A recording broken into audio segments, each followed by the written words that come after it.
షాపుల్లో అమ్మే పెద్ద పెద్ద చెగోడీలు ఎలా చేసుకోవాలో చూపిస్తున్నానండి. స్టవ్ వెలిగించుకుని గిన్నె పెట్టుకుని కొలతలు ఈ కప్పుతో చూపిస్తున్నానండి. ఇక్కడ నేను 3 కప్పులు వాటర్ తీసుకుంటున్నానండి.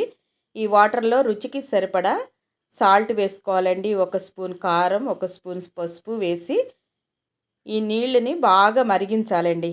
మరుగుతున్న ఈ వాటర్లో మనం ఏ కప్పుతో అయితే వాటర్ తీసుకున్నామో అదే కప్పుతో బియ్య పిండి 2 కప్పులు, 1 కప్పు మైదా పిండి వేసుకోవాలండి. పిండి వేసిన వెంటనే కలుపుకోకుండా గరిటెతో ఒకసారి అటు ఇటు కలపాలండి. ఇలా కలుపుకుని ఈ పిండిని మూత పెట్టేసేసి ఒక పావుగంట సేపు పక్కన పెట్టేసుకోవాలండి. ఇప్పుడు పావుగంట తర్వాత పిండిని మూత తీసి చూద్దామండి. చక్కగా ఉబికిందండి పిండి అంతా. ఈ పిండిని ప్లేట్లో వేసుకుందామండి. చల్లారిన తర్వాత మెత్తగా పిసికి ఒక ఉండలాగా చేసుకోవాలండి. ఇగోనండి పిండి ఇలా ఉండాలండి. ఒక రాత్రంతా నానబెట్టేసిన పచ్చిశనగపప్పు అండి. పొద్దున్నే కడిగేసి క్లాత్ మీద ఆరబెట్టేసుకున్నానండి. కొద్ది కొద్దిగా పిండి తీసుకుని ఇలా చెగోడీలాగా చేసుకుంటూ ఈ పచ్చిశనగపప్పుని కూడా ఇదిగో ఇలా అతికిచ్చేసేయాలండి. అతికిచ్చేసి చెగోడీలాగా చేసేసుకుని పక్కన పెట్టేసుకుందామండి.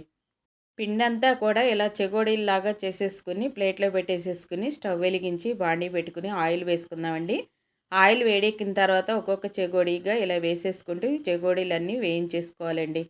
నేను కొద్ది పిండిలో రంగు కూడా కలుపుకున్నానండి. ఇదిగో ఇలా రంగు కలుపుకుని వేసుకున్న చెగోడీలు కూడా ఒక వాయి వేస్తున్నానండి.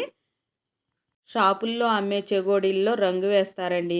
ముందు వాయిలో అయితే నేను రంగు వేయలేదు. రెండో వాయిలో రంగు వేశానండి. ఇదిగోనండి చెగోడీలు రెడీ అయిపోయినాయండి.